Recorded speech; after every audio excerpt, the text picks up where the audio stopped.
की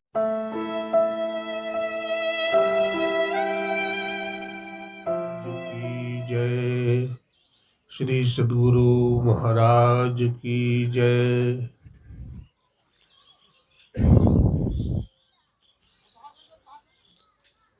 बंधौ गुरुपद कंज कृपा सिंधु रूप हरि। महामोहतम पुंज जासु चंद्र करनिकर। गुरुर्ब्रह्मा गुरुर्विष्णु गुरुर्देवो महेश्वर। गुरुर्साक्षात् परब्रह्म तस्मै श्री गुरुवे नमः। ध्यान मूलम गुरुर्मूर्ति पूजा मूलम गुरुपदम। मंत्र मूलम गुरुर्वाक्यम मोक्ष मूलम गुरु कृपा। अव्यक्त रूप में अनंत श्री विभूषित परमाराध्य गुरुदेव के त्रैलोक पावन पाद पद्मों में कोटि कोटि नमन। समादरणीय सत्संग प्रेमी सज्जनों, भक्तिमती माताओं बहनों, सबको नमन है, सबको प्रणाम है। अभी आप लोगों ने सत्संग के माध्यम से सबसे पहले वेदवाणी, फिर सतगुरु कबीर साहब की वाणी, फिर परमाराध्य गुरुदेव की वाणी सुन रहे थे। सभी संतों का एक ही मत है, हमारे वेद शास्त्र हो, उपनिषद हो, गीता हो, रामायण हो या संतों की वाणी हो, सब में एक ही बात बताया गया है कि ईश्वर एक है और ईश्वर के पास जाने का रास्ता भी एक ही है, दो नहीं है। तो ईश्वर परमात्मा एक है और उसके पास जाने का रास्ता भी एक है और वो अपने अंदर में है।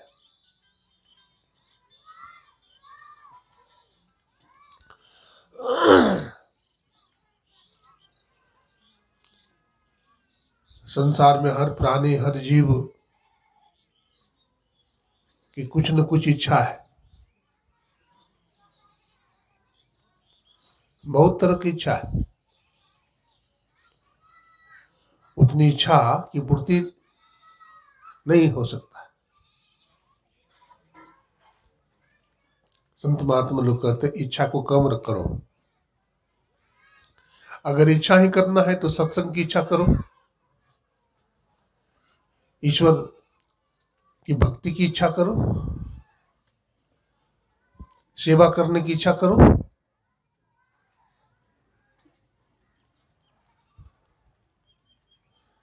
जिन्होंने अपनी इच्छा को कम किया वो सुखी हो जाते हैं, जो अपनी इच्छा को बढ़ा लेते हैं वो दुखी हो जाते हैं।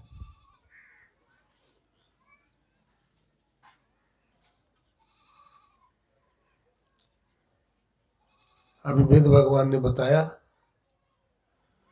ईश्वर को जानना चाहते हो तो मानस योग करो। हम लोगों का मन बिखरा हुआ है संसार में, तो मन को क्या करो, समेटो। तो समेटा हुआ चीज ऊपर उठ जाता है ना। आप धान गेहूं पसार दीजिए, फैला दीजिए, फैल गया हो, लेकिन जब उसको समेटते हैं तो ऊंचा ऊंचा हो जाता है ना, ऊपर उठ जाता है। ठीक उसी तरह से हम लोगों का मन भी इंद्रियों के घाटों में बिखरा हुआ है, तो उसको समेटेंगे गुरु जुक्ति से।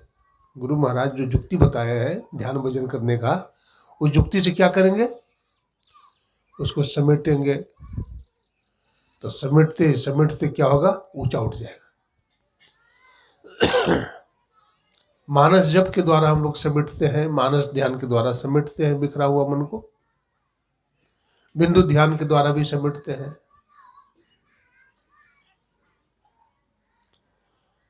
और अंत में सार शब्द जो है, सार शब्द की प्राप्ति करते हैं। तो सार शब्द जीवात्मा को निशब्द में पहुंचा देता है। जहां कोई शब्द नहीं हो रहा है वहां पहुंचा देता है। जीव अमर हो जाता है, जन्म मरण का चक्र से छूट जाता है। जन्म लेना और मरना सबसे बड़ा दुख है। अगर पूछा जाए जन्म लेने का अभिप्राय क्या है, लक्ष्य क्या है, तो इसका एक ही लक्ष्य है कि हम ईश्वर को जान लें, हम अपने आप को जान लें, हम संसार के दुखों से छूट जाए, हम अरहत और निर्वाण को प्राप्त कर लें, मोक्ष को प्राप्त कर लें, है ना। तो इसी के लिए मानस योग करने के लिए कहते हैं, ज्योति योग करने के लिए कहते हैं।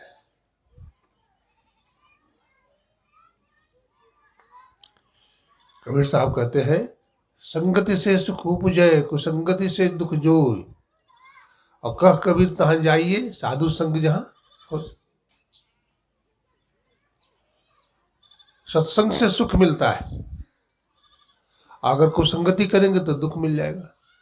चोर बदमाश का संग करेंगे तो दुखी नहीं हो जाएंगे, और संत महात्मा का संग कर लेंगे तो सुखी हो जाएंगे।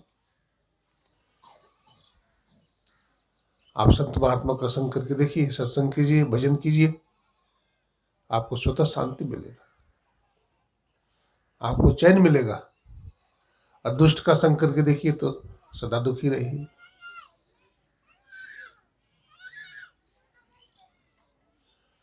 साधु की संगति की इतनी महिमा बताते हैं, कबीरा संगत साधु के जौ की भूसी खाए, और खीर खाड़ भोजन मिले, साकट संग न जाए।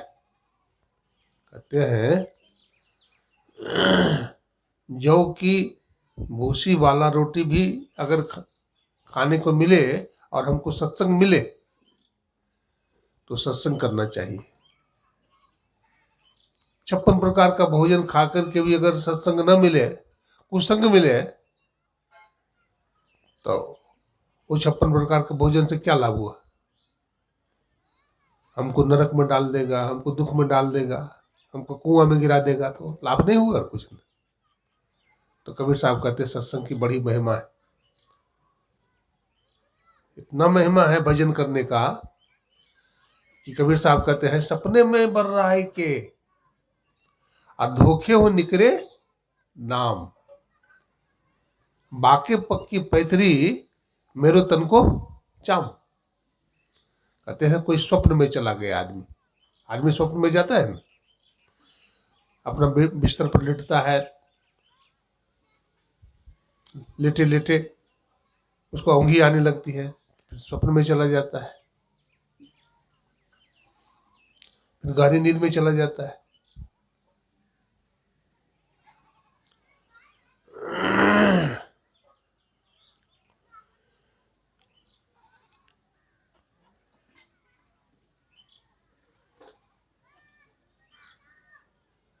तो स्वप्न देखता है, स्वप्न में चला जाता है, और स्वप्न में उसके मुख से राम नाम निकल जाता है। सपने में बर्राए के धोखे ही निकले नाम, धोखे से राम राम निकल गया। तो कबीर साहब कहते हैं वो इतना भाग्यशाली आदमी है जिसके मुख से राम नाम निकला है, हमारी चमड़ी से उसका जूता बन जाए। क्या बोलते हैं? हमारी चमड़ी से उसका जूता बन जाए। राम नाम की कितनी महिमा है, बहुत महिमा है। भजन करने वाला दुनिया में बड़ा भाग्यशाली है, और भजन नहीं करने वाला आदमी बड़ा अभागा आदमी है। उसके जीवन में वज्रपात होगा, उसके जीवन में दुख आएगा, संकट आएगा, और दुख संकट से कोई बचा नहीं सकता है। इसलिए हमारा वेद भगवान, हमारे संत महात्मा, ऋषि मुनि सब एक ही बात बोलते हैं, भजन करो कल्याण होगा।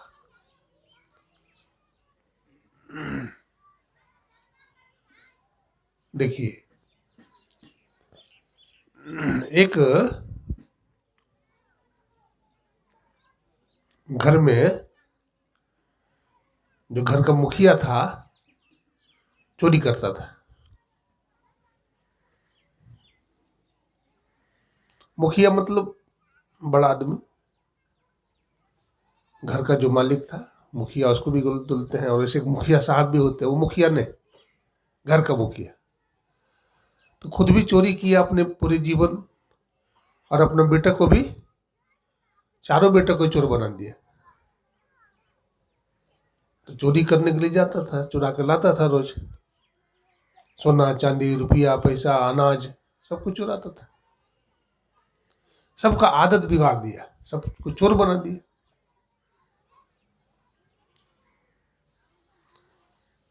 लेकिन उसका जो बड़ा बेटा था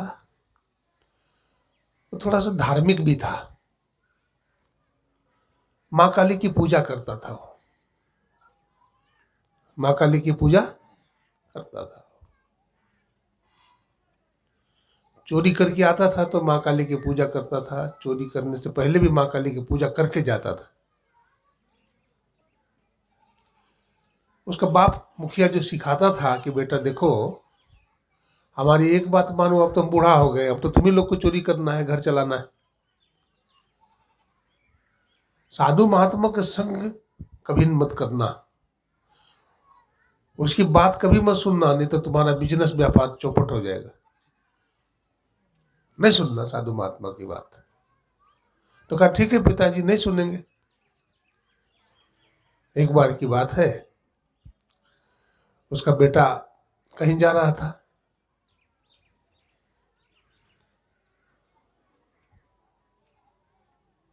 एक महात्मा प्रवचन कर रहे थे। तो प्रवचन कर रहे थे तो ये सोचा कि साधु की बात सुनना नहीं है। जिस रास्ते से जा रहा था कटीला रास्ता था, तो उसका पैर में बबूल का कांटा चुभ गया। अब कांटा चुभ गया तो निकालेगा ना, तो आगे बढ़ेगा। तो कांटा निकालने लगा। तो साधु की बात नहीं सुनना चाहिए। वो अपना दोनों अंगुली, हाथ की अंगुली कान में डाला, और कांटा जो चुभ गया तो निकालना पड़ा।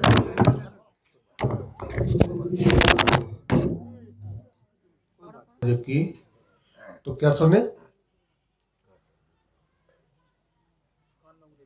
कान में उंगली डाले हुए था, और कांटा निकालने में उंगली हट गया कान से। तो साधु का एक वचन सुन लिया, क्या, देवी देवता के छाया नहीं होते, और देवी देवता का पैर धरती पर नहीं पड़ता है। देवी देवता का जो चरण है वो धरती पर नहीं पड़ता है, ये बात सुन लिया। तो बड़ा पश्चाताप हुआ कि पिताजी तो कहा था कि साधु महात्मा की बात नहीं सुनना, तो दर्शन भी हो गया और एक वचन सुन भी लिया। अब चलो जो हुआ सो हुआ, अब नहीं सुनेंगे। भागा वहां से, कान बंद करके वहां से भागा। आज रात में भी चोरी करने के लिए जाना था। बाप ने कहा चारों बेटा से चलो, अंधेरी रात थी, और इस तरह से चोरी रोज करता था, कुछ न कुछ चुरा के लाता था। एक दिन की बात है, बोलते नहीं चोरम चोर मुसेरे भाई। अब चोर की यहाँ चोरी करने के लिए लोग आ गए। सोचा कि चोरी चमारी करके बहुत पैसा कमा लिया है, अब इसकी यहाँ चोरी करो। चोर लग गए उसके ऊपर भी, तो उसी के घर में चोरी करने के लिए आ गए। तो उन्होंने काली का रूप बना लिया, ठीक है, काली का रूप बना लिया, हाथ में कटार ले लिया, जीभ बाहर निकाल लिया, और जोर से चिल्लाया, तुम बहुत चोरी करते हो, बहुत दिन से चोरी कर रहे हो, हमारा बेस बना करके कमाते हो, और हमको आज तक कुछ नहीं दिया तूने। देख कटार में मार डालूंगा। आवाज ठीक करो है, एक कटार देखो।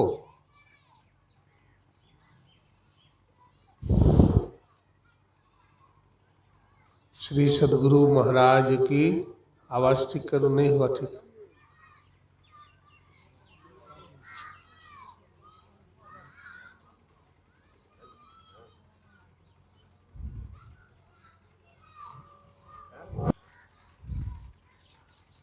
तो कहा कि मैं देखो कटार में मार डालूंगा। तो घबरा गया,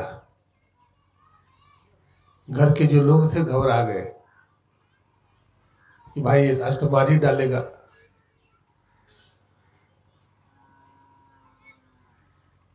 तो उसका बड़ा बेटा जो साधु का वचन सुन लिया था, वो गौर से देखा काली मैया को। तो मन में सोचा कि साधु बाबा ने कहा था कि देवी देवता का छाया नहीं होता, इसका तो छाया है, और इसका पैर तो धरती पर पड़ा हुआ है, इसका मतलब ये नकली काली है, ये काली मैया नहीं है, ये नकली वेश बना के आया है। साहस किया और काली जी का कटार छीन करके मारने के लिए दौड़ा काली को। बोले भागता है कि नहीं, तो नकली काली है, तो असली काली नहीं है। काली मैया वहां से भाग गई। अब वो अपने पिता पे, उसका पिता बहुत खुश हुआ, कहा बेटा तू धन्य है, आज तो हम लोगों को मार डालता।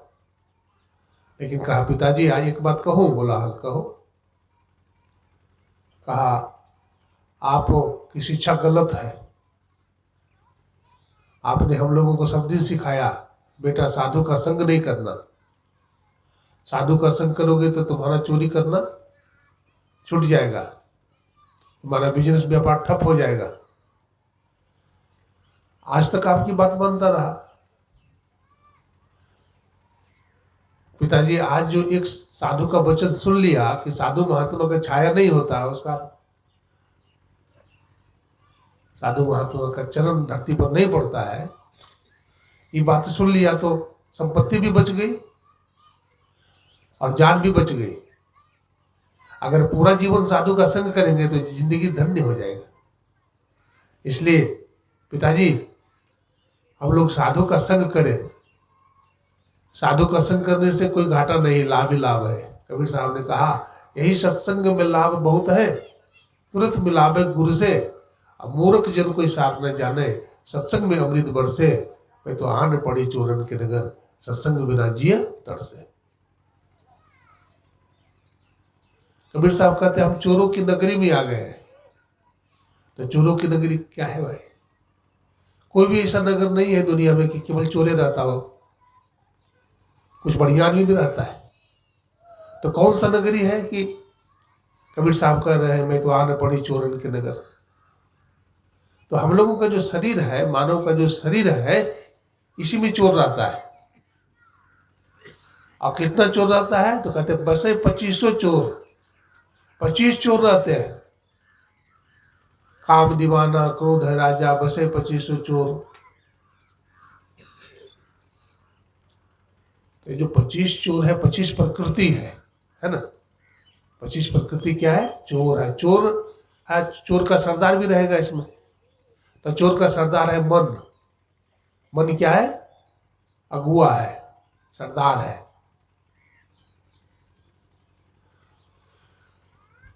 बुद्धि सारथी है। बुद्धि क्या है? सारथी है।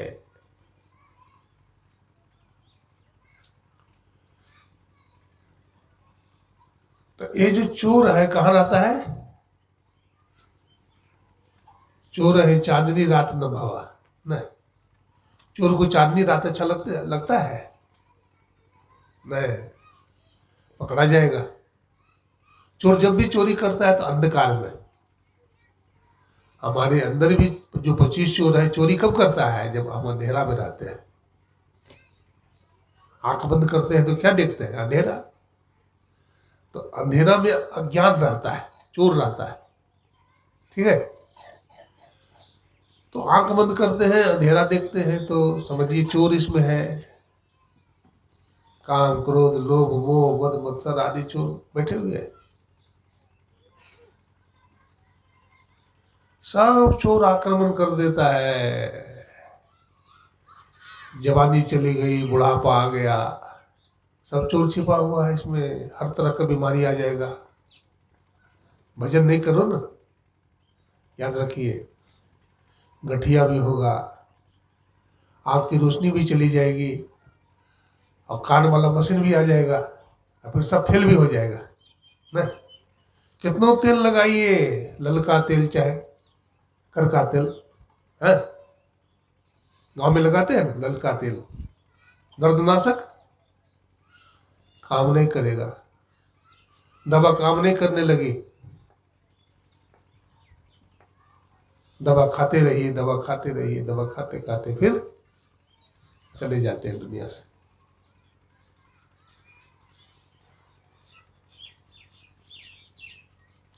कौन सा दवा खाएं? राम नाम रूपी औषधि है, इसका सेवन कीजिए, भगवान का भजन कीजिए, गुरु मंत्र जपिए, दीक्षा लीजिए, सत्संग कीजिए, अगर अच्छा अच्छा काम करिए, दान करिए,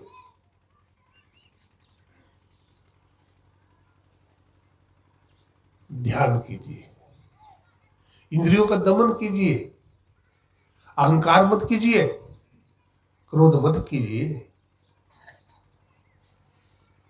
ये सब विकार है, हम विकार के शिकार हो जाते हैं। संत महात्मा कहते हैं विकार का शिकार मत होइए, जीवन छोटा है।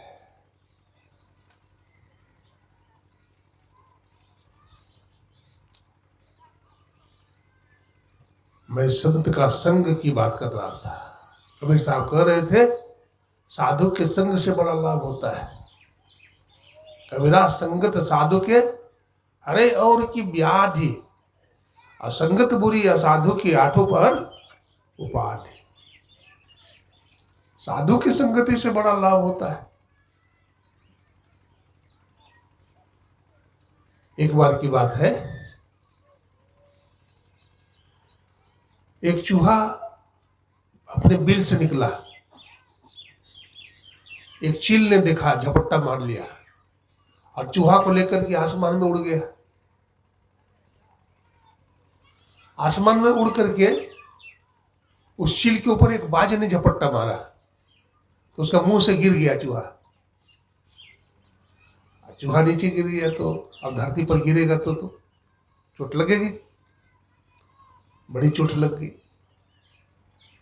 वो साधु के आंगन में गिरी, साधु को वो साधु की तरफ तड़प तड़प करके जाने लगा। दया आ गई साधु को कि देखो बेचारा चूहा गिर गया और हमारे नजदीक में गिरा है।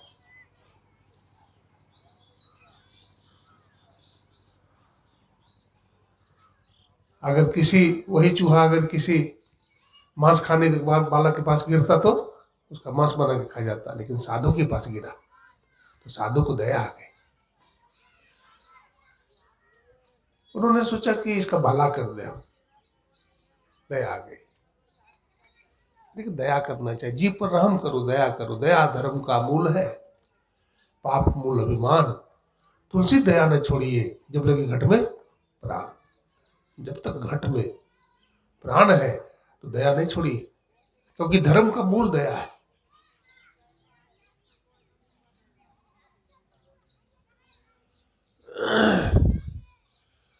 साधु बाबा ने क्या किया, दया करके उस चूहा को, वो चूहा एक दिन जब ठीक हो गया साधु की कृपा से, कुछ दवा दारू लगा दिया महात्मा जी, जड़ी बूटी उसके शरीर में, ठीक हो गया चूहा। तो एक दिन बिल्ली झपट गया चूहा पर, तो बेचारा चूहा डर के मारे साधु की गोद में चला गया, बच गया।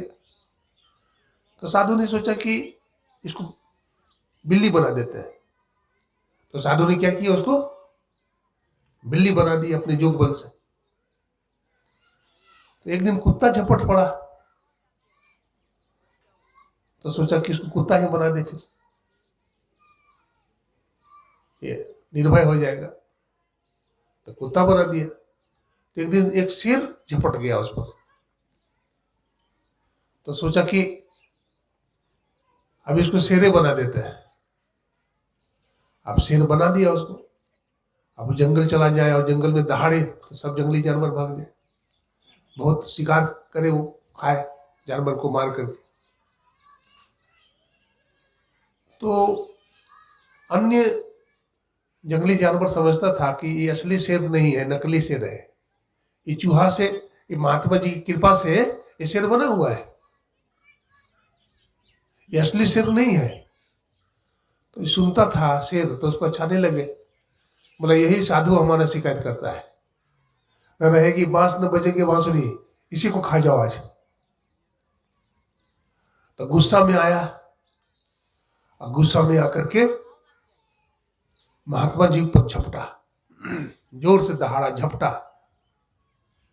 तो महात्मा जी ने कहा, अरे मैंने तुझे चूहा से शेर बना दिया, तुम्हारा जान बचा दिया, तो हमें पर झपटता है, पुनर्मूषिको भव। महात्मा ने कहा तू फिर से चूहा बन जा, और फिर से चूहा का चूहा बन गया। तो कृपा भी करो तो कृपा का शरीयत रखो, बोलते नमक का शरीयत रखो, कि जिसका नमक खाते हो तो उसका शरीयत भी रखना चाहिए। नहीं, नमक हराम नहीं बनना चाहिए, बनना चाहिए नहीं बनना चाहिए। साधु के संग से चूहा से शेर बना दिया।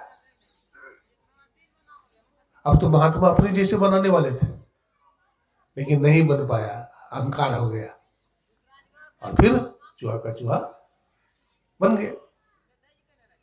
तो संगति हमारी बहुत अच्छी हो, संत महात्मा का संग करें, भजन करें, शुभ कर्म करें, तो हमारा जीवन अच्छा बनेगा।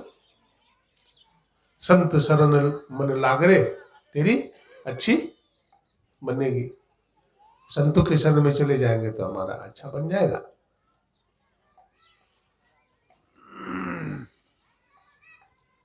देखो, एक महात्मा जी थे, ठीक है, तो महात्मा जी भिक्षा मांगने जाते थे। साधु महात्मा तो भिक्षा मांगते मांगते राजा के घर में भी चले जाते हैं, किसी के घर में भी चले जाते हैं।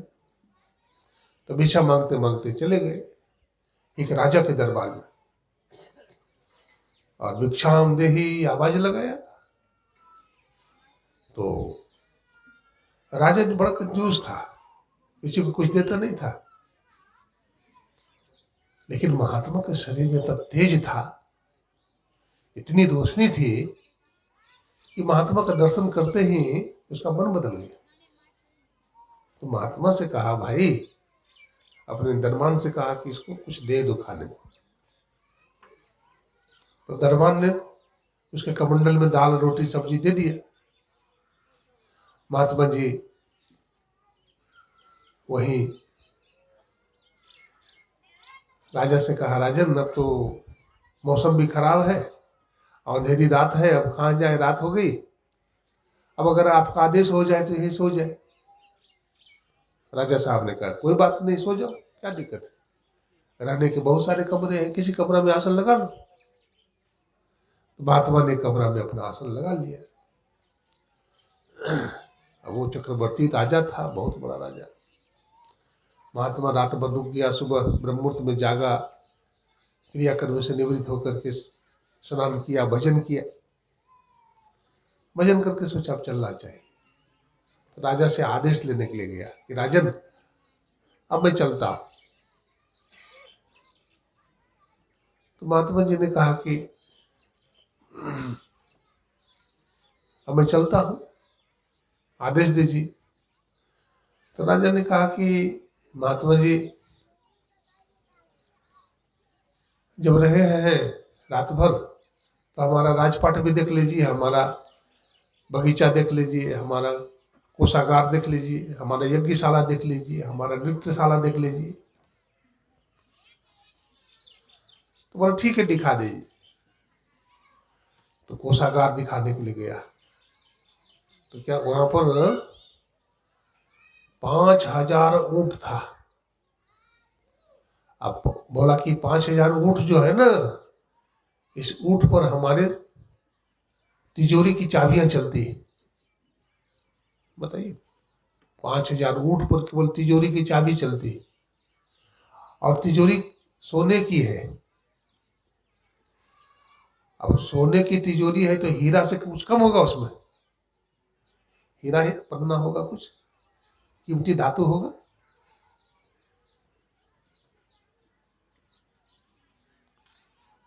देखा,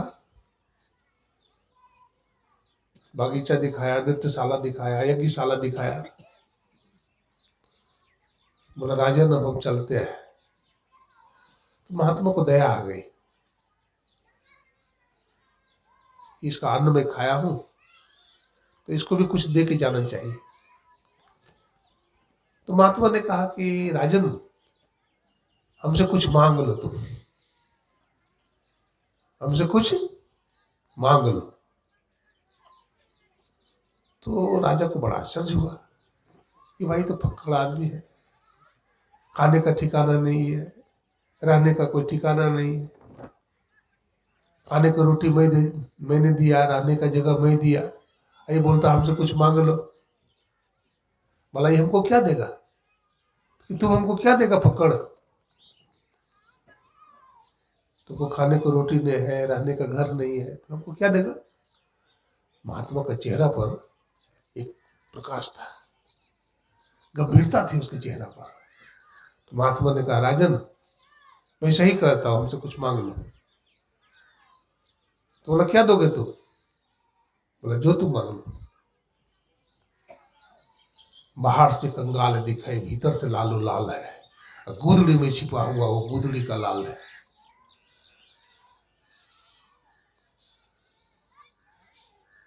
महात्मा जी की बात सुनकर के राजा खड़ा है, वही बातचीत चल रही है। तो राजा ने कहा कि राजा अहंकारी भी होता है। कहा जा जा पकड़, तो हमको क्या देगा? तुमको क्या दे सकता है?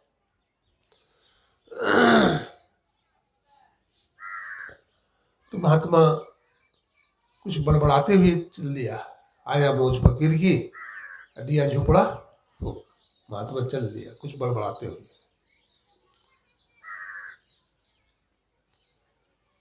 और राजा अपना राजपाट में लग गया, महात्मा चले गए। पुराने जमाने में एक राजा दूसरा राजा पर चढ़ाई करता था, आक्रमण। तो एक पड़ोसी राजा ने उस पर चढ़ाई कर दिया और राजा को अरेस्ट कर लिया, कैद कर लिया और उसको जेल में बंद कर दिया। उस राजा का नाम था कारून शाह। क्या नाम था? कारून शाह। बहुत बड़ा राजा था। तो पकड़ लिया उसको। 15 दिन के बाद अपने सैनिकों से कहा, मेरे सैनिकों, एक बहुत बड़ा लकड़ी का चिता बनाओ।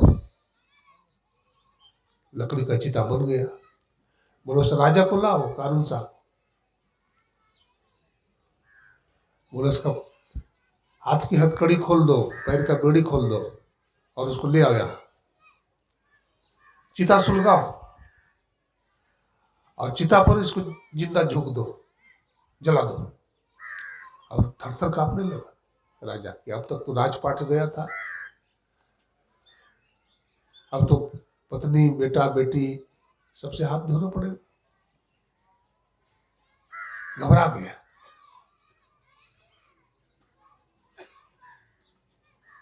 तो राजा को महात्मा ने कहा था,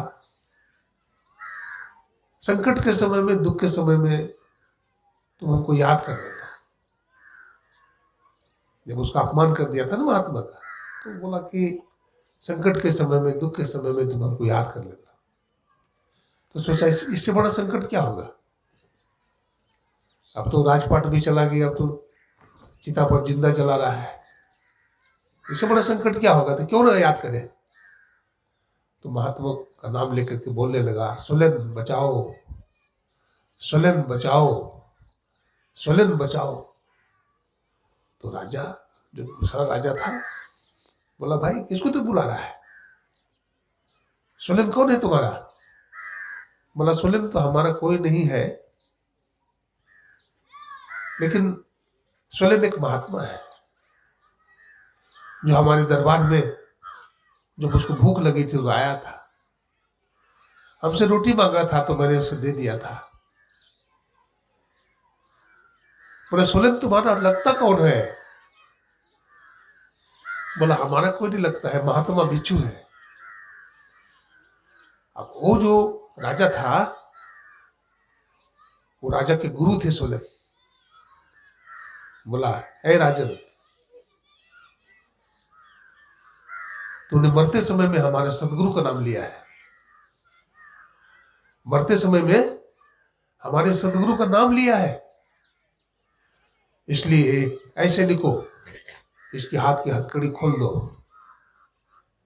पैर की बेड़ी खोल दो, इसको चिता में मत जलाओ, रथ लाओ, रथ पर बैठाओ,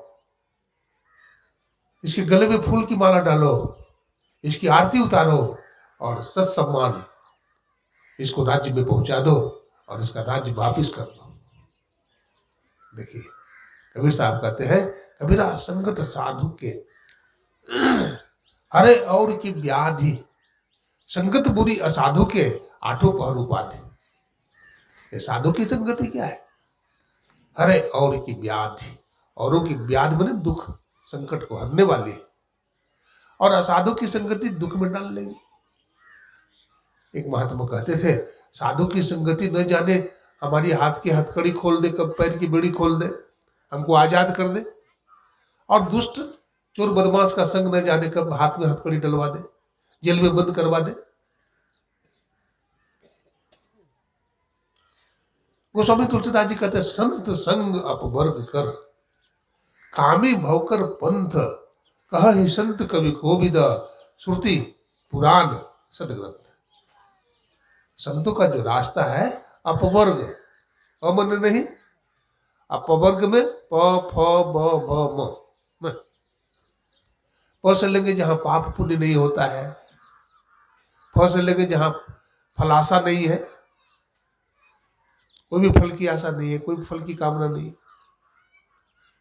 ब से लेंगे जहां बैर भाव नहीं है, भ से लेंगे जहां क्या लेंगे, भ से प फ ब भ, भ से जहां भय नहीं है, अब म से ले लेंगे जहां मृत्यु नहीं है।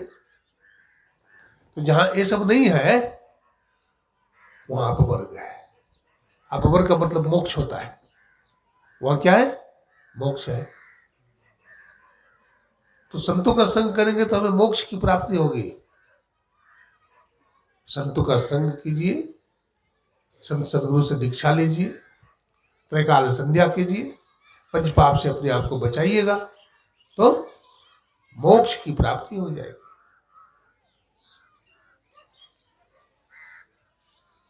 तात स्वर्ग अपवर्ग सुख, धरिय तुला एक अंग, तुलनता ही सकल मिली, जो सुख लब सत्संग। कहते हैं स्वर्ग के सुख को एक पलड़ा पर रख दे और सत्संग के सुख को एक दूसरा पलड़ा पर रखे तो सत्संग का पलड़ा भारी हो जाता है। कबीर साहब कहते हैं, गोस्वामी तुलसीदास जी कहते हैं, सठ सुधर ही सत्संगति पाई, पारस परसी कुधा तु सुहाई, मज्जन फल देखिए तत्काला, काक होई पिकु बकऊ मराला, अतिशय रगड़ करई जो कोई, अनल प्रगट चंदन ते होई। सत्संग की कितनी महिमा कहा जाए, कह नहीं सकते। भगवान शंकर और माता पार्वती बैठे हैं कैलाश पर्वत पर विराजमान। माता पार्वती पूछती है, हे स्वामी सत्संग की महिमा बताया जाए। तो भगवान शंकर क्या कहते, गिरिजा संत समागम समन लाभ कछुआन, बिनु हरि कृपा न होई सो गावहि वेद पुराण। हे गिरिजे, हे पार्वती, संतों के संग के समान दुनिया में कोई लाभ नहीं है।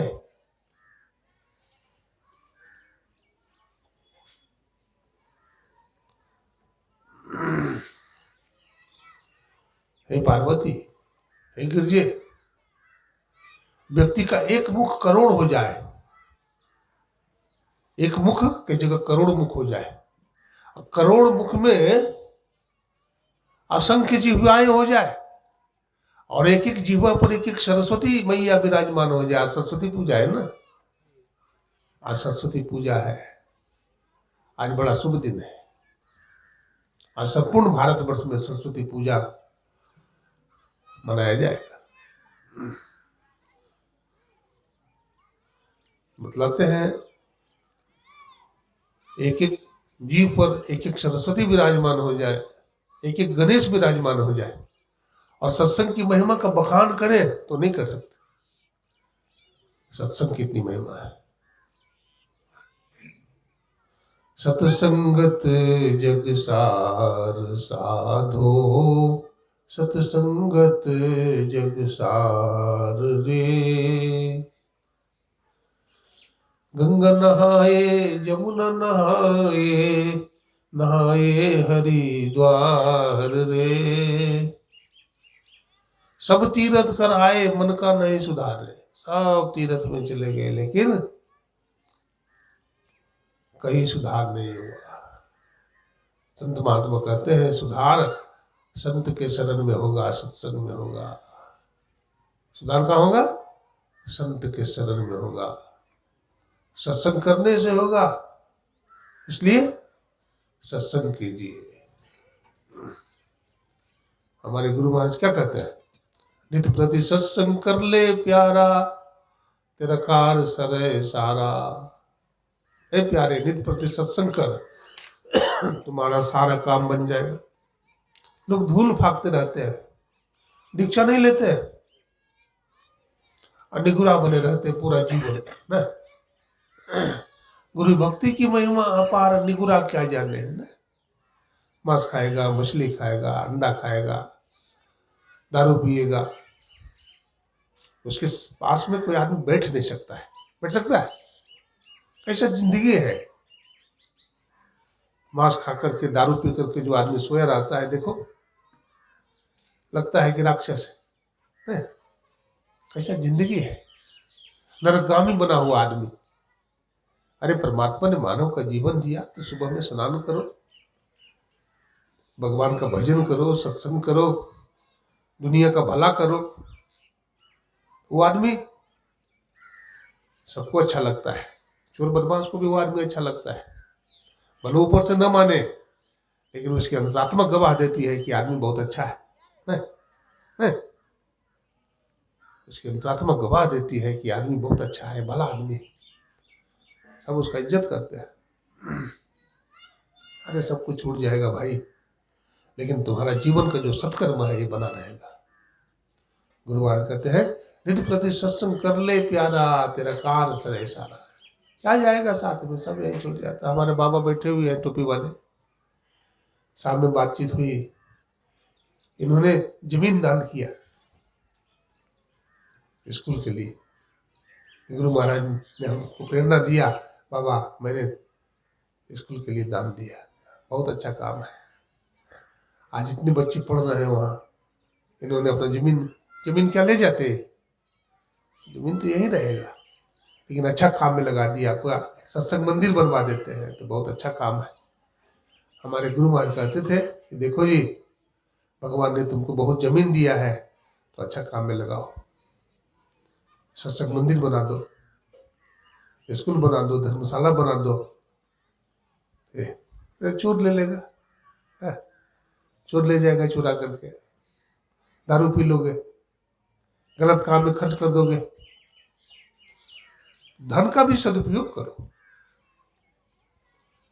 रहमान कवि जी कहते हैं, जो जल बाढ़े नाव में, घर में बाढ़े दाम, तो दो हाथ उलीचिए, यही सियानो काम। अगर घर में संपत्ति बढ़ जाए तो क्या करना चाहिए? दान करना चाहिए। अगर नाव में पानी बढ़ जाए तो क्या करना चाहिए? नाव को खाली करना चाहिए क्या, और नाव में पानी भरना चाहिए? क्या करना चाहिए? खाली करना चाहिए। अब घर में अगर दाम बढ़ गया, धन संपत्ति बढ़ गया, तो दान कीजिए, उसको उलीचिए, बाहर निकालिए, नहीं तो नाव को डुबा देगा।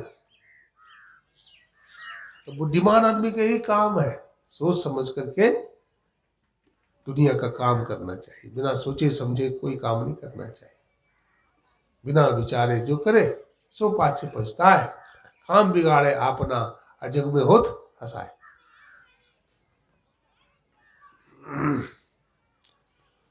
आज देखिए हमारे अमित कुमार जी, हमारे क्या नाम है, महेश बाबू, है ना, महेश मंडल जी, श्री महेश मंडल जी, हमारे श्रीमती मीरा देवी, यद्यपि हमको लगता है सत्संगी नहीं बने हैं, नहीं बने हैं ना?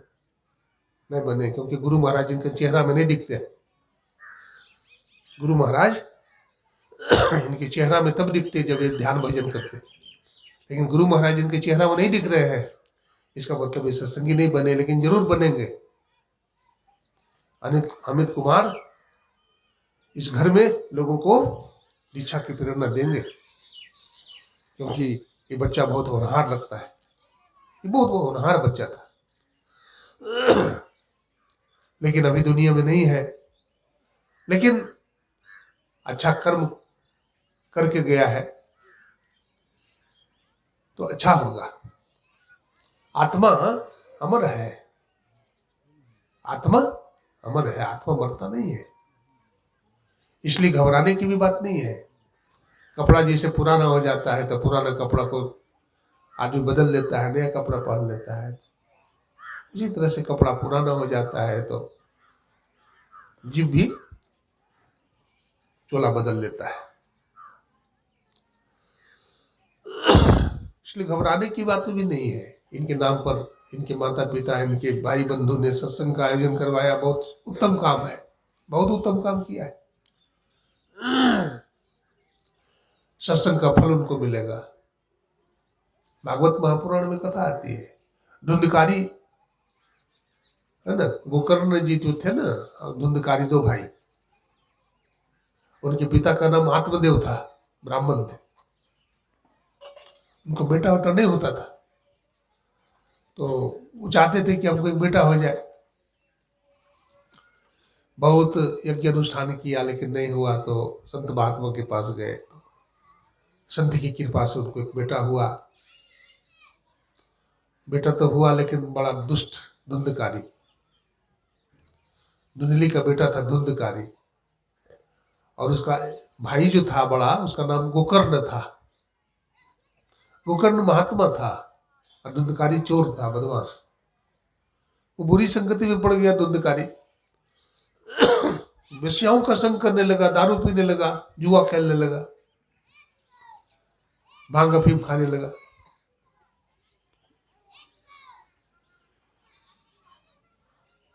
तो अपनी बुरी संगति के कारण, बुरा कर्म के कारण प्रेत योनि में चला गया। जब प्रेत योनि में चला गया तो गाय बन जाए, कभी भैंस बन जाए, कभी बंदर बन जाए, कभी भालू बन जाए, अपनी भाषा में जो है जोर जोर से चिल्लाए। और गोकर्ण जी महाराज तीर्थाटन करके आए थे, तो महात्मा थे वो, उनको आत्मबल था, तो समझ गए कि लगता है कौन है, लगता है कोई दुष्ट आत्मा है। तो पूछा, भाई तू कौन है? तो कहा, भैया हमको नहीं पहचानते हो, मैं तुम्हारा छोटा भाई धुंधकारी हूं। मैं अपने बुरे कर्म से अपने ब्राह्मण धर्म को बिगाड़ लिया, मैं वेश्यागामी, मैं शराबी, जुआड़ी, जीव हिंसक, मैं प्रेत बन गया हूं, मैं बड़ा परेशान हूं, हमारी मुक्ति के लिए कुछ प्रयास करो। तो वही गया जी जाकर के पिंड दान करवाया, लेकिन ठीक नहीं हुआ, प्रेत योनि नहीं छूटा। तो ऋषि मुनियों से पूछा तो कहा कि श्रीमद् भागवत महापुराण की कथा करवाओ। तो श्रीमद् भागवत महापुराण की कथा का आयोजन किया गया। एक बांस गाड़ा गया, बांस पर आके बैठ जाता था ऋतु धुंधकारी और सुनता था कथा। 7 दिन तक कथा सुना और 7 दिन कथा सुनने का फल क्या हुआ? मुक्त हो गया, वो मृत्युनि से छूट गया। तो सत्कर्म भी अगर हम किसी के निमित्त कराते हैं तो उसका फल उसको जाता है, ऐसा हमारा धर्म ग्रंथ कहता है। तो इसलिए सत्कर्म करा दो। ये उसके लिए अब तो बेचारा धन संपत्ति कुछ ले जाएगा नहीं, लेकिन उसके निमित्त कुछ खर्च कर दो, दान धर्म कर दो, उसके लिए कुछ अनुष्ठान करवा दो, तो उसका फल उसको मिलता है।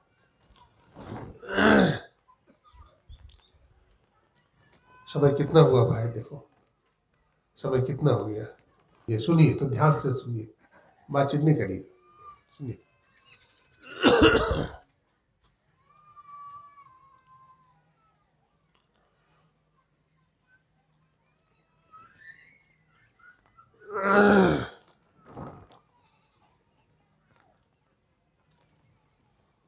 यहाँ कितने सत्संगी हैं? हाथ उठाइए तो, जो दीक्षा ली है वही हाथ उठाएंगे। अच्छा संख्या में। बोलिए प्रेम से श्री सद्गुरु। बढ़िया है।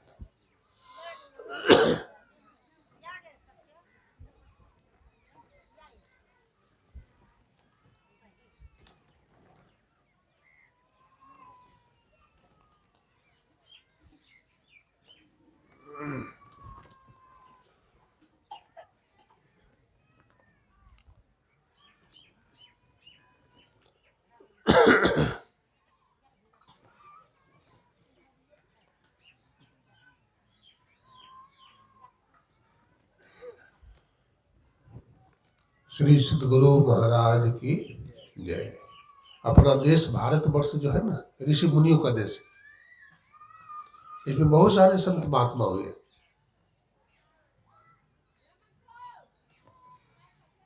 और गुरु परंपरा है। गुरु के बिना ज्ञान नहीं होता है, चाहे कुछ भी करो कोई। कुछ लोग कहते हैं ना, अजय गुरु क्यों बनाएंगे, गुरु बनाएंगे तो एक और बंधन लग जाएगा। बोलते भगवान शंकर के गुरु कहाँ थे, ये भी बोलते हैं भगवान शंकर के गुरु नहीं थे। मैंने कहा कौन सा शास्त्र पढ़े हो तुम बताओ कि भगवान शंकर के गुरु नहीं थे? भगवान शंकर के भी गुरु थे। कौन थे जानते हैं? नाम जानते हैं? अंगिरा ऋषि। भगवान शंकर को भी ज्ञान, गुरु के बिना ज्ञान नहीं हुआ। ब्रह्मा जी को भी ज्ञान नहीं हुआ तो हमको होगा? भगवान राम को नहीं हुआ गुरु के बिना ज्ञान, भगवान श्री कृष्ण ने भी गुरु बना लिया। और मनुष्य कहता है कि अपने आप ज्ञान हो जाएगा, नहीं होगा। भगवान बुद्ध के भी गुरु थे। कुछ लोग कहते हैं भगवान बुद्ध को गुरु नहीं थे, भगवान बुद्ध के भी गुरु थे। गुरु बिन माला फेरता, गुरु बिन करता दान, और गुरु बिन सब बिरथा गया, बूझो वेद पुराण। बिनु गुरु जब तप, दान व्यर्थ व्रत, तीर्थ फल नहीं दाता, और लक्ष्मीपति नहीं सिद्ध गुरु बिन वृथा जीव जग जाता। प्रथम देव गुरुदेव जगत में और न दूजो देवा, गुरु पूजे सब देव न पूजे, गुरु सेवा सब सेवा।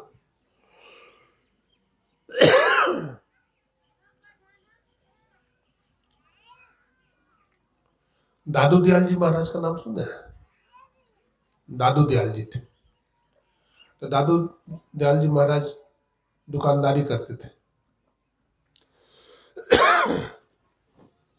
दुकान बहुत चलती थी और बहुत पैसा वाले थे दादू दयाल जी। उस जमाने में लाखपति थे, उस जमाने में। अब तो लाखपति कुछ नहीं है, लेकिन उस जमाने में लाखपति थे।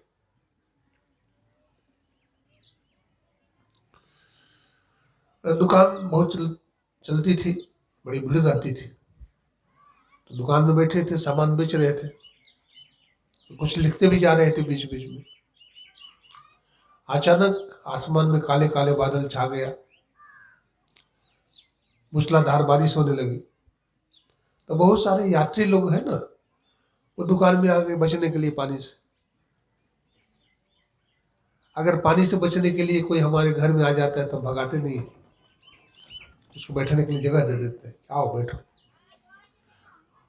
तो दादू दयाल जी महाराज का तो महात्मा थे, दुकान ही खुला था पूरा।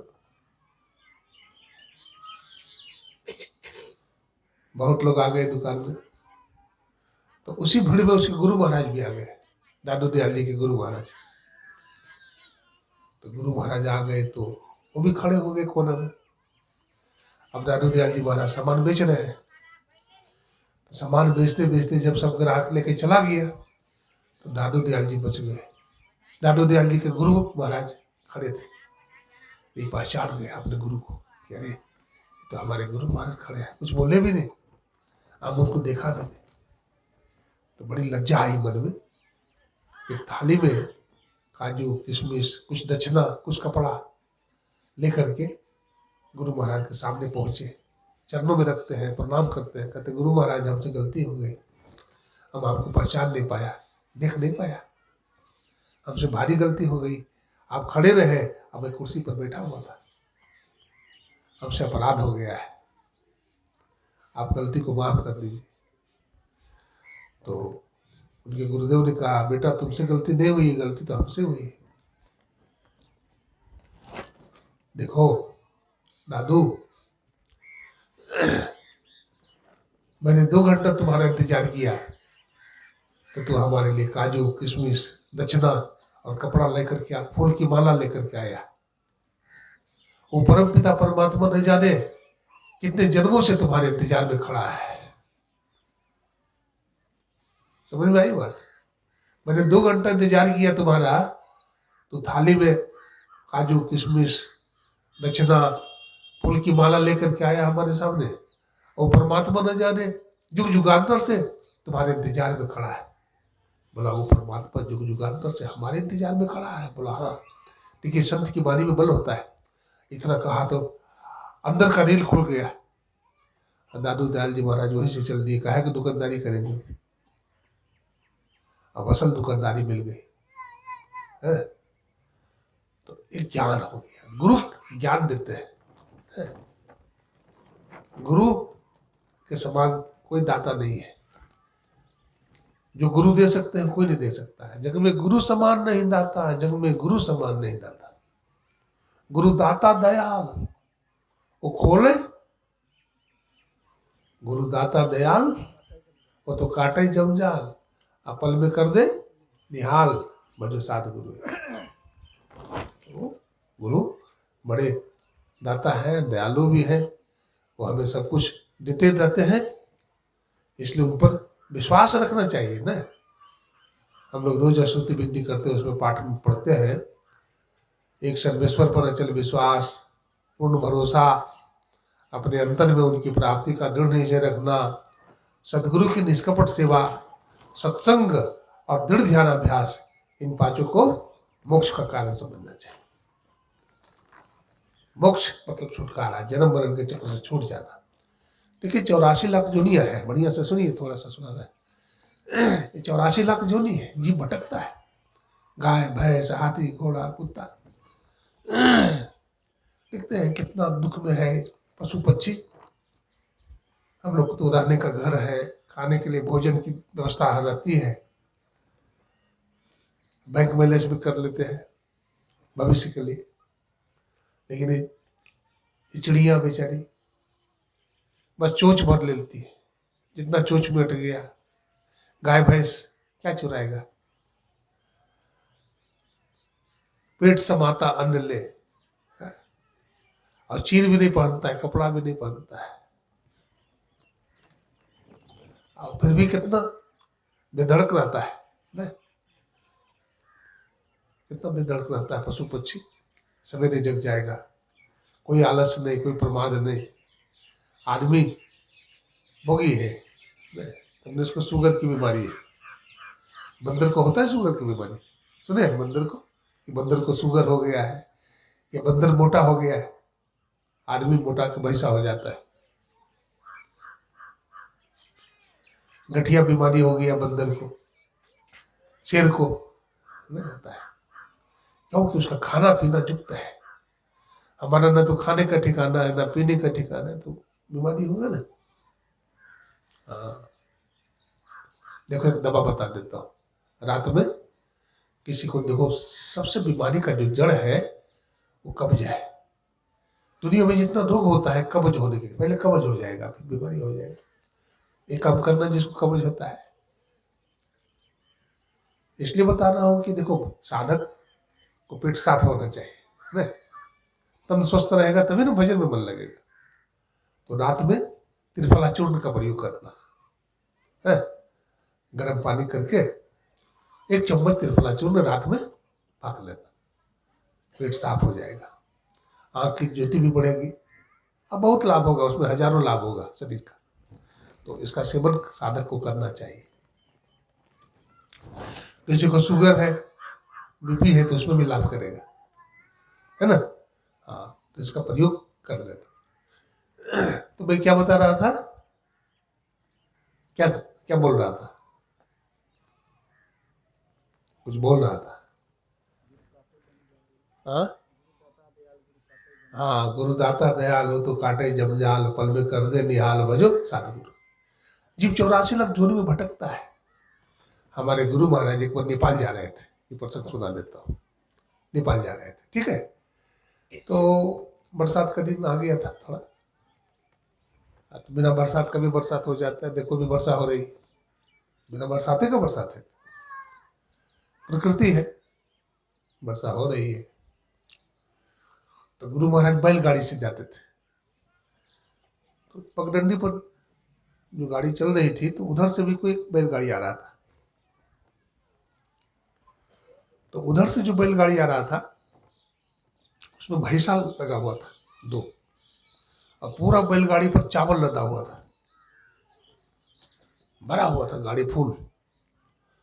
तो वो गाड़ी मान ने सोचा कि ये साधु महात्मा की गाड़ी है, तो थोड़ा सा हम नीचे कर लेते हैं, जगह दे दिया कि गुरु महाराज की गाड़ी निकल जाएगी। तो जगह तो नीचे ले गया बैलगाड़ी, भारी था, लोड था, पूरा ओवरलोड, धस गया चक्का नीचे। अब वो कितनों मारे लाठी, तो भैंसा जो है खींच नहीं पाए, तो उतर गया गाड़ी, मानो मारने लगा भैंसा को। तो गुरु महाराज ने कहा, एक मत मारो उसको, मर जाएगा भैंसा, कितना लाद दिया। तो बोला वो खाता बहुत है, चलता नहीं। उतर करके लाठी से मारने लगा, इतना मारा कि भैंसा के पेट से खून निकलने लगा।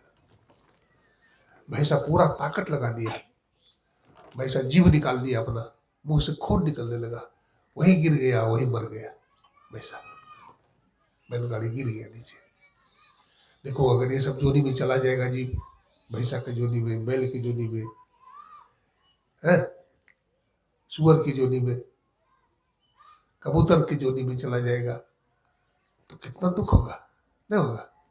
भगवान बुद्ध ने कहा, मनुष्य इतना बार जन्म लिया है, इतना बार मरा है, उसके हड्डी को जमा किया जाता तो हिमालय पहाड़ बन जाता। इतना जन्म में दुख को भोगा है, उसके आंसू को जमा किया जाता तो क्या हो जाता, प्रशांत महासागर और हिंद महासागर बन जाता। इसलिए ये आवागमन के चक्र से छूटना चाहिए, ईश्वर की भक्ति करनी चाहिए, सत्संग करना चाहिए, सत्संग में मन को लगाना चाहिए, तभी ये काम संभव है, वरना ये काम संभव नहीं हो सकता है। सबको करना चाहिए ईश्वर की भक्ति, ऐसा नहीं। इसके लिए मांस मछली पहले छोड़िए, मांस मछली छोड़िए, नशा पान छोड़िए, तब आपको दीक्षा मिलेगी, फिर आप ध्यान भजन करिएगा, तो आपके जीवन में शांति और सुख मिलेगा, सब कुछ मिल जाएगा आपके जीवन में, है ना, सब कुछ मिलेगा। तो आज सत्संग करने के लिए आदरणीय श्री महेश बाबू श्रीमती मीरा देवी के घर में आए हैं, और इनका बेटा का, एक ही बेटा था, निधन हो गया, है ना। बड़ा संस्कारी था, अच्छा स्वभाव वाला, अच्छा गुण वाला था, देवता था, लेकिन बेचारा आज दुनिया में नहीं रहा है। गुरु महाराज से प्रार्थना करते हैं कि जहाँ भी गया है गुरु महाराज अपने श्री चरणों में जगह दें, और इनके माँ बाप, इनके परिवार को दुख सहने की शक्ति दें, है ना। हाँ, इनके छोटे छोटी बहन है, उनका विवाह हो जाए, वो बढ़िया से पढ़े लिखे, हम गुरु महाराज से प्रार्थना करते हैं।